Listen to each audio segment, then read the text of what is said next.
Hi, everyone. Judge Andrew Napolitano here for Judging Freedom. Today is Friday, August 23rd, 2024. Colonel Lawrence Wilkerson will be here with us in just a moment on can Ukraine hold off at least until November 5th? But first, this. A divisive presidential election is upon us, and the winner is gold. Let me tell you what I mean. Since 2016, our national debt has grown a staggering 70%, and gold has increased by 60%. Do you own gold? I do. I bought my gold in February 2023, and it has risen 33%. You've heard me talk about Lear Capital, the company I trust. Let me tell you why. Recently, Kevin DeMeritt, who is the founder and CEO of Lear, assisted the FBI in discovering a nationwide gold theft ring. And because of Kevin's good work, the FBI caught these people before they could steal anymore. That's why I have been saying the people at Lear are good people. They believe in America. They believe in their product, and they're honest to the core. So take action right now, my friends. Call 800-511-4620 or go to LearJudgeNap.com. Protect your savings and retirement before it's too late. 800-511-4620, LearJudgeNap.com. Remember, hope is not a strategy, but gold is. Colonel Wilkerson, welcome here, my dear friend. Thank you for your time, as always. Israeli Prime Minister Netanyahu has been in a bunker for the past 2.5 weeks. He just emerged once. Does he know something that the rest of us don't? Do you expect the type of assault from Iran that would cause the leader of the country to have to go underground? That's probably some of the motivation, but some of the motivation, and perhaps the more immediate one, revealed just a few minutes ago, as I understand from Al Jazeera, a new attack in deeply south in Lebanon by Israel on the city there, Marshayoun. I think he's more fearful of Hezbollah, frankly. Certainly there is some fear with regard to Iran, but I think he's got that kind of stymied right now, he thinks, because of this very prolonged, deliberately prolonged by him, peace process or ceasefire process. I think Hezbollah scares him actually more than Iran right now. Colonel, does Hezbollah have the ability to reach Tel Aviv, to reach his residence or his office or a military command headquarters? I've not been in those very esoteric tunnels and caves and such that are in the mountains, but I hear that the stockpiles there are not only what people have talked about in terms of 150 to 175,000 rockets and missiles, but they have grown more and more sophisticated with every week of his prosecution of the war in Gaza, meaning probably that China and Russia have joined the train of people who are funneling things in there for money, of course. I looked at the oil today, Judge. The oil going to Israel and the countries that are providing it might surprise you. Might surprise you. Who's providing it, Colonel? Well, the United States, of course, but Brazil, Turkey. 80% of Israel's oil is coming from countries that could go to court for doing this once this all settles down and the International Criminal Court and the Court of Justice can go after people who are, in fact, war criminals. Well, Chris just gives me a report from Reuters, which is just a few minutes ago, and it's what you said. Israeli airstrikes across southern Lebanon on Friday killed at least 8 fighters and 1 child. Why are children always killed? The video I was looking at too is it looked like they just hit right in the heart of the city, which is what they always do when they attack Lebanon. They are as interested in destroying Lebanon's ever having any economic capacity again and competing with them as they are in going after Hezbollah. Alistair Crook, one of our regular colleagues, quotes a former director of Mossad as calling Israel under Netanyahu a racist and violent state that cannot survive. That's kind of consistent with what you've been saying, is it not, Colonel? It is. I agree with all of that, except possibly the latter part, which is incumbent upon me to say, because the United States seems to be willing to go the full Monty. We will do anything to preserve Israel. And when you're taking on the United States, even in its present sort of degraded fashion, you're taking on the power in the world. Is the fracture between the IDF and Prime Minister Netanyahu personally and his civilian leadership generally still there and still obvious? Yes, and one wonders if anything is going to come out of that might be positive, because frankly, I don't think anyone else, and this is just my own personal observation, I have talked with one or two people, but I don't think anyone else is willing to take on the responsibilities that Bibi is holding on his shoulders right now. No one wants that burden. No one wants the burden of having to take it from him and make a decision that's different from the decisions that he's making. Not former Prime Ministers Gantz or Bennett. I don't think they have, frankly, the political oomph to do it. Understood. Is Netanyahu in danger of a coup? That would be really rare for Israel. I know it's only since 48 that it's existed, but they have a very unique relationship, much different in many substantial ways than our own, between their military and their civilian leadership. And that would be very much out of character for the state of Israel, even in its current apartheid, racist, genocide-creating manifestation. Is Benjamin Netanyahu the commander-in-chief of the Israeli military, as Joseph R. Biden is the commander-in-chief of the American military? No, it's not the same thing. They're two functions that are very different. One is sort of the operational function where when they go to war, the prime minister and the Knesset more or less don't bug the field commanders. They have prerogative. The other part of it is ultimately, and with Bibi, he's maximized this, you don't do anything that is in the field under that prerogative with which he disagrees majorly. So it's a tortured relationship, really, especially for the military. I mean, there's no civil military relationship like we have in the United States where there are certain lines you can't cross. It's all, there's no constitution. It's all sort of just amorphous. And when you have a powerful leader like Netanyahu, it becomes more difficult for the military to do what it might want to do in terms of strategy, operational art, and such. In this case, stop. It really would. I think the bulk of the Israeli military realizes that it's spent.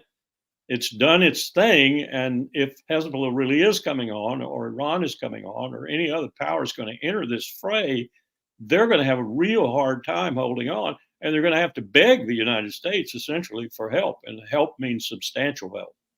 What is Iran waiting for, Colonel? That's a mystery.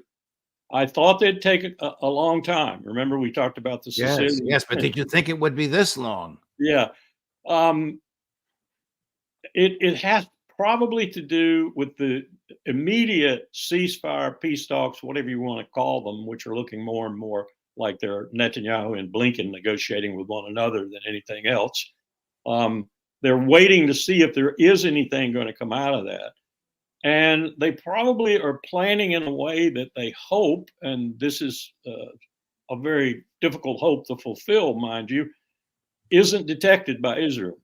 So there will be no possibility of a defense being set up in a way that it might thwart at least a good portion of what they're planning.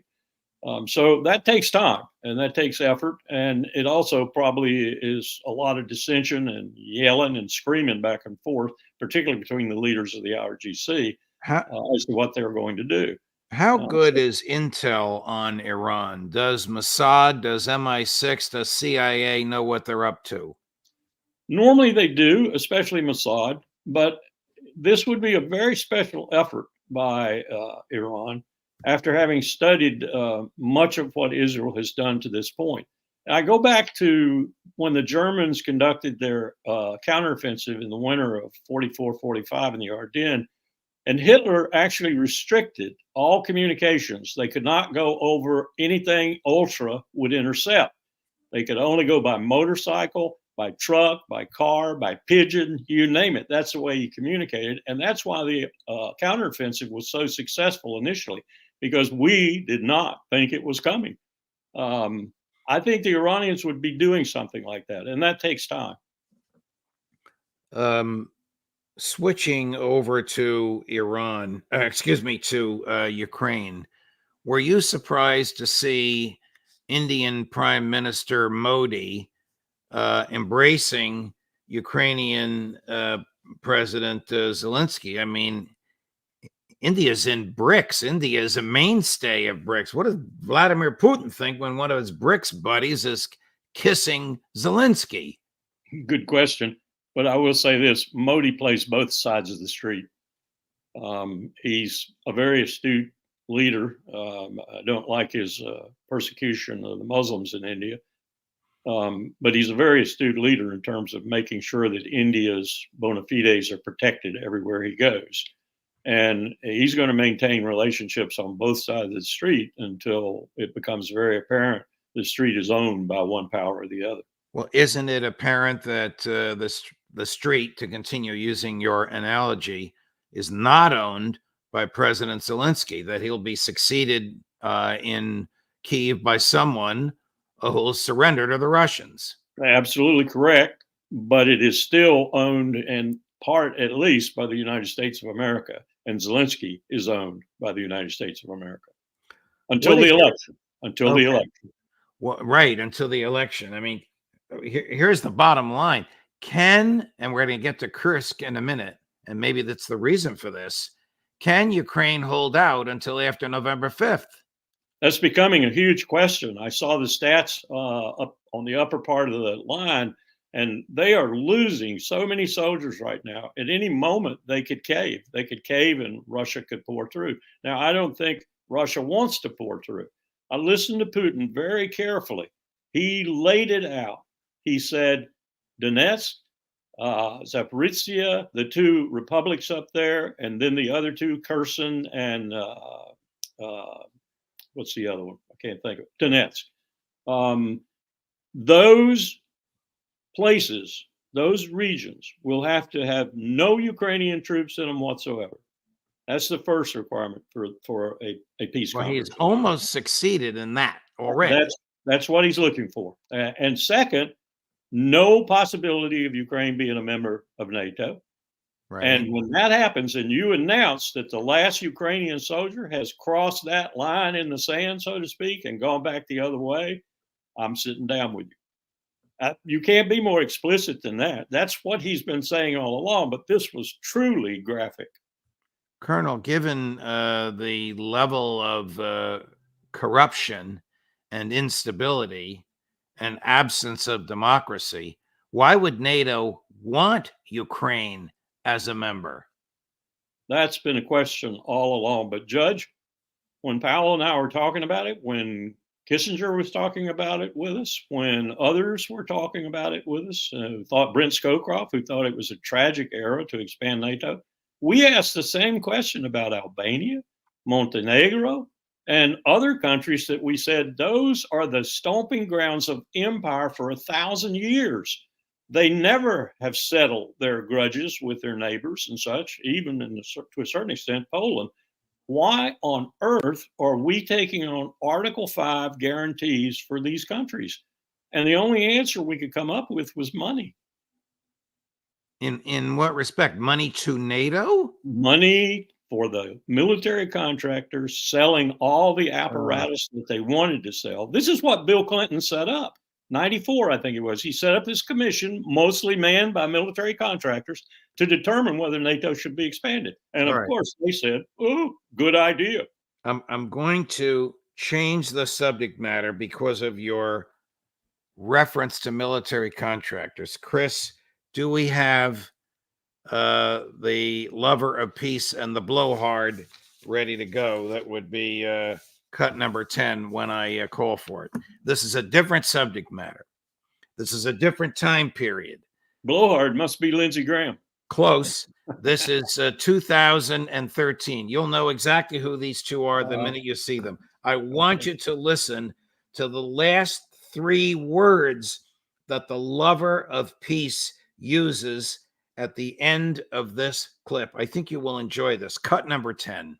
We say that her positions are radical, and they are radical. Let me tell you what's radical. What's radical is to send more Americans to die in this war, which is a monumental blunder by a president who swaggered us into it with, by the way, the at least tacit approval of the Democratic Party. You know, there's a lot of sin to go around here. What's radical for you? Do you want to send more people to this war? Listen, is that your position? If we cut and run out of there like you want to do, we would be putting every American in 1,000 times more jeopardy than they're in now. We're going to cut and run anyway, well, Bill. That's your opinion. What's my opinion? American military leaders have said we're going to draw down beginning next year. The difference between drawing down and cutting pictures.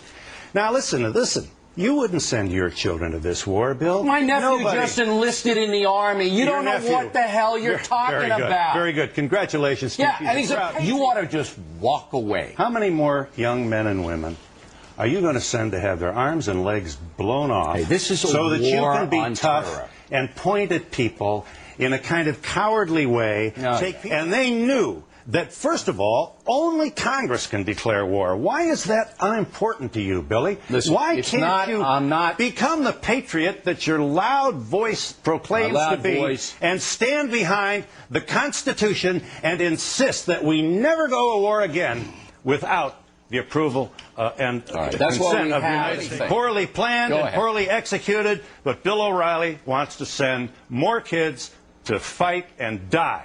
We've already had almost 2,000. Just let me have the last word. In the last year, 2 things have doubled. The number of dead American troops in Iraq have doubled from over 1,000 to almost 2,000. You know what else doubled, Billy? The price of Halliburton stock. That's what I wanted you to hear. The price of Halliburton stock. I saw the look on your face as you were watching that. That brought back great memories. It's a great clip. Chris put it together. We ran it in honor of Phil Donahue's passing this week. But you cannot even imagine, correct me if I'm wrong, Colonel Wilkerson, the influence that the arms manufacturers in America have on foreign policy. It is astounding. It's grown so much since 2001 that it is astounding now. Eisenhower who made the original phrase, of course, would just, he's rolling in his grave. Everything he said has come true. He said in that speech, he said it influences every state house, every home, every building, every federal enterprise. He's right. And it is in there like a spider web now. And it influences even the Congress almost as much as AIPAC does. What is your take on the invasion of Kursk? Was it NATO? Was it the U.S.? Could this possibly have happened without MI6 and CIA helping and planning it? There are 2 versions on the street that I've heard, and both of them have some credibility to them. One is that Austin and others in the government didn't know anything about it. That could be true even intentionally. If the CIA or others like that were the real power behind it happening, or U.S. European Command was the real power behind it happening, and they said, plausible deniability, you guys don't have to lie about it. I know about it, but you don't know about it. That could have happened. But what I think happened was very light touch, but very important and critical touch in terms of ISR, intelligence, surveillance, reconnaissance, and in terms of the weaponry and everything. U.S. and other NATO countries were involved in it, but just on the fringe, as it were. Very important fringe, but just on the fringe. But what's happened is the very strategic reserve of Ukraine, the only one they had left, the very best fighters, the toughest fighters, the best trained fighters are now in jeopardy. And they're in jeopardy for nothing more than a tiny salient in Kursk. And Putin will wrap them up just as surely as he is going to wrap the main line up north of there. And it's over. It's over. And the pain here, Judge, the pain is that we're not going to be able to say it's over. And so many, Phil Donahue's remarks, so many boys and some women are going to die in Ukraine and in Russia because we are waiting for the election before we cut and run. To your point, Colonel, Larry Johnson and Colonel McGregor and the others have basically said that these people that engaged in the incursion are trapped. They can't get back to Ukraine. It's almost literally a noose, the military noose that is just being tightened. Soon they'll have no fuel, they'll have no ammunition, they'll have no food. What do they do? Yep. And the other thing is, Colonel, Putin has every right to say it was an invasion of Russia too. Putin is saying it was a terrorist activity, which under Russian law allows him to slaughter everybody. He doesn't even have to follow the rules of war. Yep. He just gave an interesting speech on nuclear weapons too. He compared our triads, and he said their triad is better than our triad. They're roughly equal. All right. What is a triad? What is a triad, and what does that mean? That's the nuclear triad. The submarines 1, the ballistic missiles 2, and the bombers 3. And they're the only other country with equivalent number of warheads. In fact, they have a few more. And they're the only other country with a triad, the submarines, the bombers, and the ballistic missiles. And he's right, too, that theirs are probably better than ours at this particular moment. One reason why Obama decided to spend more than $1 trillion to modernize, securitize, and suretize our stockpile, which I think is a lot of wasted money. But in the sense of, if you want to keep up with the Russians, it needs to happen. Do you agree with our friend and colleague, Larry Johnson, who makes the following argument? Because this was probably authorized by CIA, because it was American military equipment used to perpetuate this invasion, because it was American ammunition that killed Russian soldiers, because it was American technicians that operated this ammunition, in the mind of the Kremlin, the United States of America invaded Russia. Does Lawrence agree with that? I think I do agree with that. However, Putin is too circumspect. He's too smart to use that as an excuse to expand the war from his perspective. He's talking about ending the war now, and I think he's serious about it. He's also at the same time talking about his triad is better than our triad. He said, of course, look at NATO. They spend 40% combined. They spend 40% of the world's billions on the military that the world spends. I spend 2.5% of the world's money spent on militaries. Do I want to go to war with NATO? I mean, that's the insinuation there, nuclear or otherwise. But he's a smart guy. I wish to heck we had someone with half his intellect in Washington. Colonel, who has the better military, NATO or Russia?